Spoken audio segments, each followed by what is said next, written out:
En tout cas, ce sont les caractéristiques des histogrammes sont des bandes collées les unes contre les autres. En fait, histogramme, diagramme à bande, c'est la même chose, sauf qu'en fait, c'est juste que voilà, on l'utilise mal dans le vocabulaire de la langue française, mais les vrais histogrammes, ce sont des diagrammes à bande, mais dont ces dernières sont accolées l'une à l'autre.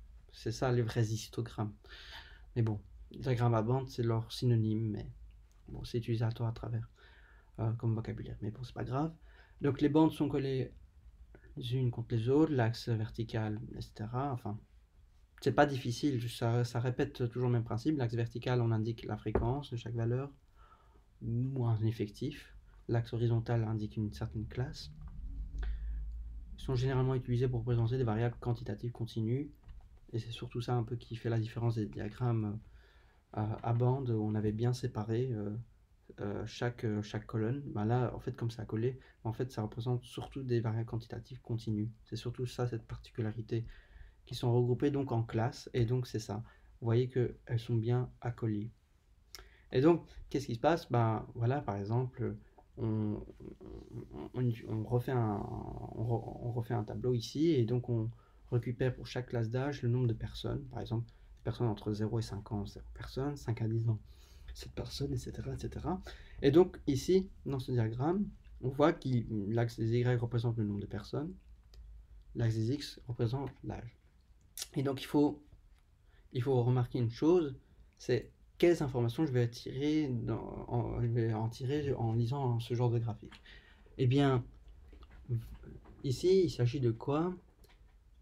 Eh bien, le nombre de personnes qui assistent à un concert selon leur âge. D'accord. Ça veut dire que il y a 7 personnes pardon, entre 5 à 10 ans qui vont s'inscrire au concert, enfin qui assistent au concert. 20-25 ans, eh bien, il y en a 24 personnes sur la tranche d'âge entre 20 et 25 ans qui s'assistent au concert, etc., etc. C'est pas mal comme information. Mais maintenant, si je jouais un peu à la res, je vous mets dans les propositions. Nous remarquons selon ce graphique que les personnes de 20-25 ans ont plus tendance à aller au concert que les personnes de 5 à 10 ans. Ou que les personnes de 30 à 35 ans. Est-ce que c'est vrai? Eh bien, c'est faux. Pourquoi? Parce que en fait, ce graphique ne représente pas une émotion, une enquête d'appréciation sur les personnes qui ont plus envie d'aller au concert que d'autres. En fait, c'est juste qu'à la louche, on regarde juste au concert, voilà, il y a tel nombre de personnes qui ont assisté, ils ont eu cette classe d'âge, c'est tout. Mais on ne sait pas si en fait il y avait peut-être que les personnes qui sont plus âgées que la tranche d'âge 20-25 ans sont plus enthousiastes à aller à un concert que ces derniers. Donc voilà, ça on ne sait pas en fait. Une tendance, une tendance n'est jamais quelque chose qui peut être confirmé pour ce genre de graphique. Donc faites attention aux mots-clés. Une tendance, non, c'est pas une enquête de satisfaction. C'est juste qu'on observe enfin on observe comme ça à la louche. Voilà, combien de personnes ont assisté au concert et c'est tout. On ne se pose pas plus de questions que ça. Il y a plus de personnes qui ont plus de 20 ans qui se sont inscrits au concert que ceux de moins de 20 ans. Bah, est-ce que c'est vrai ou faux? Bah, c'est simple. Bah, plus de 20 ans, bah, vous allez additionner les effectifs. Donc là, c'est 24 plus 16 plus 12. Et vous allez comparer cette somme avec tous ceux qui sont en dessous de 20 ans. 24 plus 14 plus 7. Et donc voilà, vous regardez la somme 1 et la somme 2. Et vous comparez lesquelles des deux est la plus grande. Et vous répondez à la question si en fonction de ça. Donc ça, c'est du calcul numérique. Donc lire un graphique, puis vous faites un calcul. Quoi d'autre je peux donner comme exemple? Oui, enfin voilà. Non, c'est assez, voilà. C'est ce genre d'exemple qu'on pourrait pour vous poser à l'examen de raisonnement. Donc, vous voyez, lire le titre. Ah bien. Ah oui, voilà, j'ai trouvé une idée. Ben, sur la population, euh, il y a énormément de personnes qui ont l'âge de 20-25 ans. Sur la population belge, par exemple. Alors, C'est faux, pourquoi? Parce qu'en fait, on ne parle pas de la population belge, on parle des personnes qui assistent à un concert. Donc, c'est pas toute la Belgique qui assiste au concert. Voilà. Ça, c'est un autre exemple en raisonnement. Donc, lire le titre, déjà, ça nous explique le contexte de comment il faut le lire et dans quoi on est en train de parler. Ok. Voilà, c'est tout comme exemple, mais pas difficile. Alors, les autres histogrammes, ça, c'est des histogrammes un peu plus complexes. Donc, alors, c'est des barres verticales, voilà, un peu sous ce format-là. C'est surtout cela que je vais insister. Alors, on a ces histogrammes-là, hein. Pour chaque catégorie, on a 3 types d'histogrammes. Par exemple, il y avait des examens de raisonnement où on présentait le nombre de femmes, le nombre d'hommes pour chaque classe d'âge. Et c'était une histoire avec une prévalence. Voilà, vous voyez qu'on peut faire des diagrammes un peu plus complexes avec plusieurs catégories. Donc, voilà. Mais c'est surtout ce genre d'histogramme qui est un peu plus compliqué. Je vais expliquer pourquoi. Alors, comment analyser ce genre d'histogramme? Eh bien, tout d'abord, vous voyez que la hauteur de ces histogrammes sont les mêmes. Donc, c'est la même hauteur. Or, j'avais dit au début qu'un diagramme en bâtonnet, enfin, des diagrammes à bande, pardon, eh bien, la longueur était proportionnelle à la grandeur dont il représente. Oui, mais en fait, pour ces histogrammes-là, ces histogrammes, que je dirais, des histogrammes complexes, c'est leur nom que je les appelle pour que, voilà, on les différencie par rapport aux autres, eh bien, ils ont la même hauteur. Et donc, elles ne représentent pas, a fortiori, elle n'est pas proportionnelle à la grandeur dont elle représente. Donc, c'est-à-dire que c'est pas parce que je m'arrête là, par exemple ici, le jaune s'arrête au-dessus, qu'en fait, ça veut dire qu'il y a 100% d'ouvriers. Vous voyez la logique, c'est pas parce que l'orange il s'arrête ici que ça signifie qu'il y a 75. Ah, pardon, excusez-moi. C'est pas parce que ça s'arrête ici, l'orange s'arrête ici, que cela représente 100% d'ouvriers pour la classe d'âge entre 15 et 25 ans. Et c'est pas parce que l'orange s'arrête ici que cela représente pour la classe d'âge de 45 à 55 ans que 75% d'entre eux sont ouvriers. Il ne faut pas lire comme ça là où ça s'arrête. Il faut faire la différence. Je vais expliquer. Donc, c'est-à-dire que pour savoir le pourcentage des personnes qui travaillent en tant qu'employés dans la classe d'âge entre 20 et 25 ans, de faire 100 moins 85. Donc 100 moins 85%. D'accord?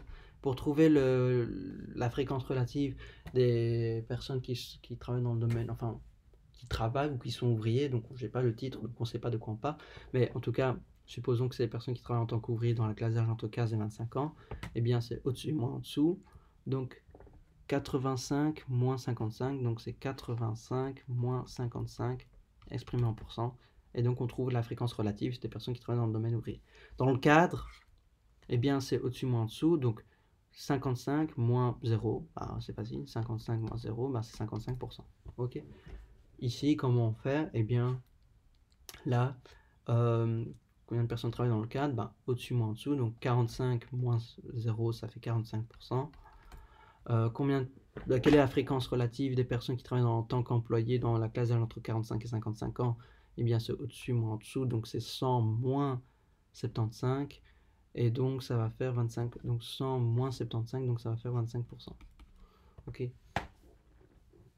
Très très facile, donc faites attention. C'est pour trouver la fréquence relative pour ces genres de graphiques, pour chaque couleur associée à une catégorie ou une modalité, vous faites la valeur au-dessus moins la valeur en dessous. Ok. Après, une autre question qui peut se poser, est-ce que les pourcentages, par exemple, ça c'est un petit piège, est-ce que, voilà, par exemple, voilà, 100 moins truc, moins 85, bah, ça représente, voilà, 15%. Ici, c'était combien? C'était 100 moins 75%, donc c'était 25%. 100 moins 95, allez, on va dire que c'est 5%. Et l'autre, c'était, allez, on va dire que c'est 90% ici, donc 10%. Voilà. Une fois calculées ces fréquences relatives pour chaque classe d'âge, la fréquence relative des employés. Est-ce que je peux dire que sur l'ensemble des classes d'âge, donc de 15 à 55 ans, est-ce qu'il y a plus de personnes qui travaillent en tant qu'employés plus de personnes qui travaillent en tant qu'ouvriers, donc je répète ma question, entre la classe d'âge entre 15 et 55 ans, compris. D'accord? Est-ce que il y a plus de personnes qui travaillent dans le domaine ouvrier que dans le domaine employé? Il y a plus de personnes. Eh bien, oui ou non?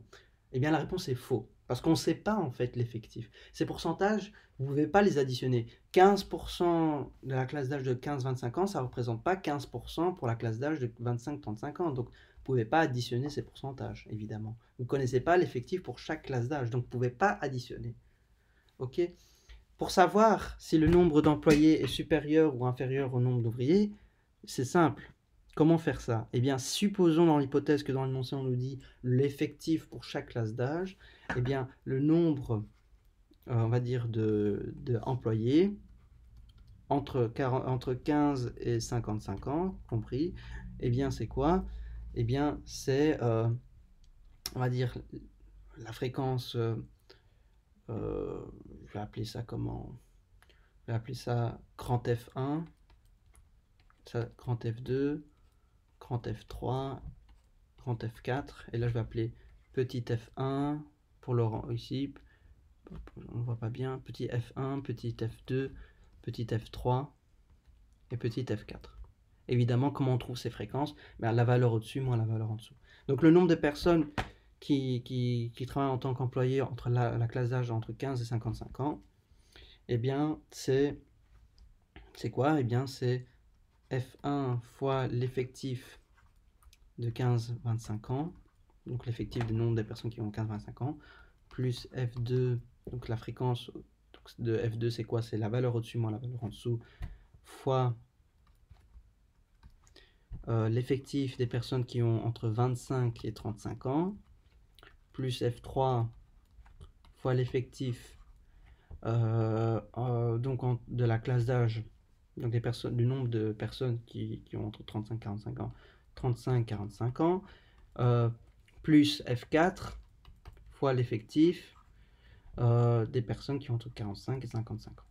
Ça nous donne le nombre de personnes, enfin le nombre d'employés qui travaillent entre 15 et 55 ans. Très facile. Comment trouver les fréquences? Eh bien, la valeur au-dessus moins la valeur au-dessus, en dessous, la valeur au-dessus moins la valeur en dessous, etc., etc. Et on trouve les fréquences relatives pour chaque modalité qui correspond aux employés, et on multiplie une par leurs effectifs associés qui leur sont propres pour chaque classe d'âge qui leur est associée, et on fait la somme de tout ça. Ensuite, le nombre d'ouvriers, enfin le nombre de personnes qui travaillent dans le cadre de l'ouvrier, du domaine des ouvriers, donc 15, entre 15 et 55 ans, très facile. C'est la fréquence des ouvriers, des personnes qui travaillent dans le domaine ouvrier entre 15 et 25 ans, donc petit f1 fois effectif 15-25 ans, plus petit f2 fois effectif de 25-35 ans, plus petit f3 fois l'effectif entre 35 et 45 ans, plus petit f4 fois l'effectif entre 45 et 55 ans. Et vous faites toujours, bien sûr, pour trouver le petit f1, f2, f3, f4, vous faites la valeur au-dessus, moins la valeur en dessous, la valeur au-dessus, moins la valeur en dessous, etc. Et bref, une fois que vous avez calculé ça, eh bien, vous comparez la valeur entre les deux et vous voyez si ça répond à la proposition ou pas. Mais bien sûr, si dans l'énoncé vous ne connaissez pas l'effectif pour chaque classe d'âge, eh bien, alors là, si vous ne connaissez pas l'effectif pour chaque classe d'âge, eh bien, vous ne pouvez pas répondre à la question. Donc, la proposition est fausse, évidemment. Parce qu'on peut avoir un contre-exemple. Okay, on peut avoir un effectif qui va faire en sorte que ça ne va pas répondre proportionnellement au pourcentage que nous allons visualiser. Donc, est-ce qu'il y a plus d'ouvriers que d'employés entre 15 et 45, et 55 ans? Bien, vous devez d'abord calculer pour vérifier ça. Ok, mais jamais vous pouvez ça déduire directement d'un graphique. Ok, donc en fait, la question de graphique, c'est que pouvez-vous déduire directement d'un graphique? Eh bien, c'est à partir des informations, est-ce que je peux calculer de manière précise et de manière sûre et de manière rigoureuse à partir des informations qu'on me fournit à partir d'un graphique, pour vérifier l'information suivante, qui est la proposition qu'on me propose. Si c'est pas le cas, bah, la proposition est fausse. Ok. Alors là, on rentre vraiment dans des graphiques un petit peu différents que ce que nous avons vu juste à l'instant. Eh bien, vous voyez une différence. C'est toujours plusieurs catégories pour une même catégorie, pour une même année. Sauf que vous voyez que la hauteur est différente. Donc là, ça change la manière de calculer. Enfin, pas vraiment. En fait, pour savoir l'effectif, donc ça c'est un effectif, c'est l'effectif de quelque chose, l'année de quelque chose, et bien pour trouver l'effectif par exemple de ce qui est domaine hydraulique, donc en blanc c'est hydraulique, et bien vous faites l'effectif, pour trouver l'effectif de ça, vous faites la valeur au-dessus moins la valeur en dessous, donc 250 moins 175, etc. Pour en 1985, ben, l'effectif des personnes, enfin il n'y a pas de titre, donc je vais m'inventer moi-même le titre, donc c'est le nombre de personnes qui travaillent dans le domaine hydraulique, thermique ou nucléaire, ou, allez, non, je vais inventer un truc plus intelligent. Les ressources d'énergie qui sont utilisées, par exemple en Belgique, on va dire, bah voilà, les ressources d'énergie utilisées en 1985, ben, il y a 325 moins 275 comme effectif de centrales hydrauliques, par exemple, et 400 moins 390 et quelque chose comme effectif de centre hydraulique en 1990, etc. etc. C'est toujours la même règle, c'est toujours la valeur au-dessus moins la valeur en dessous. C'est juste que là, ce qui change, c'est que premièrement, la hauteur n'est pas la même pour tous les diagrammes à bande verticale, donc ils n'ont pas la même hauteur, donc ça c'est une chose. Ils n'ont pas la même hauteur. En plus, l'axe des ordonnées ne représente pas une fréquence relative enfin une fréquence. Donc, c'est évidemment, ici, on représente uniquement des effectifs. Et pour calculer les effectifs pour chaque catégorie, que ce soit hydraulique, thermique, nucléaire, c'est à vous de faire le calcul, de faire une différence entre la valeur au-dessus moins la valeur en dessous, à chaque fois.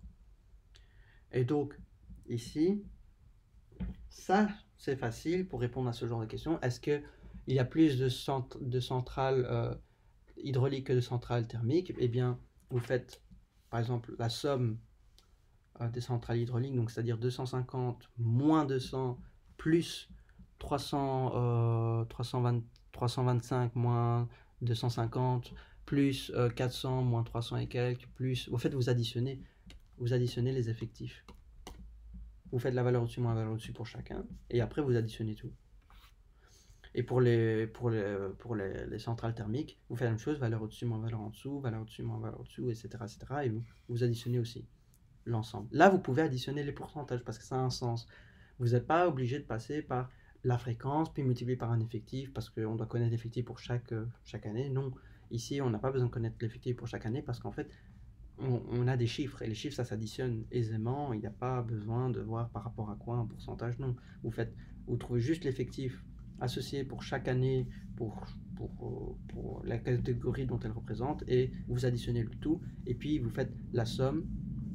Et alors, vous comparez le nombre de centrales hydrauliques et le nombre de centrales thermiques, et vous comparez qui est laquelle des deux, enfin, laquelle des deux est la plus grande. Et voilà, ça c'est pas difficile, c'est des questions de raisonnement qui est relativement facile. Voilà, je m'arrête pour cette capsule. Est-ce que j'hésitais de parler des diagrammes de Lexis, parce que ça c'est les diagrammes les plus complexes qu'on peut retrouver dans un examen de raisonnement. Bon, après c'est la dernière partie, mais parce que ce genre de graphique, ça a été posé durant les examens flamands en raisonnement, donc je me dis au cas où, bon, j'hésite d'en faire une vidéo sur ce genre de diagramme, mais en tout cas, jusqu'ici, avec tout ce que vous avez appris, normalement vous êtes censé savoir réussir n'importe quelle question en raisonnement graphique. Évidemment, vous êtes censé, c'est un peu fort comme mot, mais vous avez maîtrisé normalement le chapitre 1, donc vous maîtrisez les outils numériques, et maintenant vous avez tout vu, l'essentiel pour le raisonnement graphique, donc lire un graphique. Donc logiquement, vous avez tous les armes pour savoir résoudre n'importe quelle question qui porte sur un graphique. C'est juste de l'entraînement. La suite n'est que de votre travail. Moi, je ne suis pas votre garantie de réussite. Donc, le travail personnel, l'exercice, l'entraînement, c'est ça qui va faire de vous, euh, enfin, c'est ça qui va surtout consolider la compréhension et l'acquis des notions sur le raisonnement graphique. Voilà. Euh, donc, j'hésite pour faire une dernière partie qui concerne le diagramme triangulaire de Lexis. Bon, soit je ne le mets pas cette année parce que j'ai pas le temps, enfin c'est vrai que l'examen approche rapidement à grands pas, donc soit je le laisse tomber, c'est pas grave, je le fais soit pour la deuxième session ou soit pour l'an prochain. Mais là, en tout cas, je vais privilégier déjà pour les capsules, pour la troisième partie qui concernera donc les diagrammes de Venn et le raisonnement logique. En tout cas, voilà. Donc faites plein d'exercices et ça va aller. Rendez-vous pour la suite.